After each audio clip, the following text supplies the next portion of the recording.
السلام عليكم ورحمة الله وبركاته. ازيكم يا حبايبي؟ عاملين ايه؟ النهارده هنعمل مع بعض عشاء حلو خفيف كده. مش هيكلفك الا 3 كوبايات دقيق وكوباية مية وشوية ملح.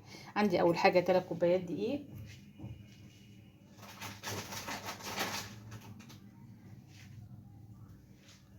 معلقة ملح كده صغيرة، اقلب، هعجن بالمية ومش عايزة حاجة تانية، مية بس. هعجن العجينة وارجع لكم تاني. بقى نشوف مع بعض الحشوات. عندي هنا جبنة فيتا وجبنة موزاريلا. هنا قطعت هنا طماطم، خدت اللحم بس كده بتاع الطماطم وشلت الحتت اللي بيبقى فيها ميه عشان ما تسرطش على العجينه بتاعتي. عندي هنا فلفل الوان، هحط هنا نص الطماطم مع شويه فلفل الوان،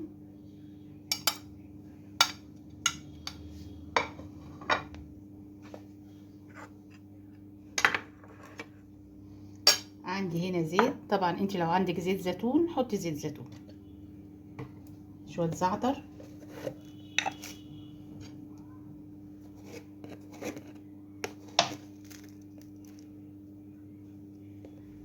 اقلب كله كده مع بعضه. طبعا الحاجات دي موجودة في كل بيت، حاجات بسيطة ولكن النتيجة ان شاء الله هتعجبك. تعالوا بقى نقطع مع بعض القرص بتاعتنا او الفطير بتاعنا.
كده بقى السندوتشات جهزت عندي زي ما انتم شايفين كده، بسم الله ما شاء الله اهي.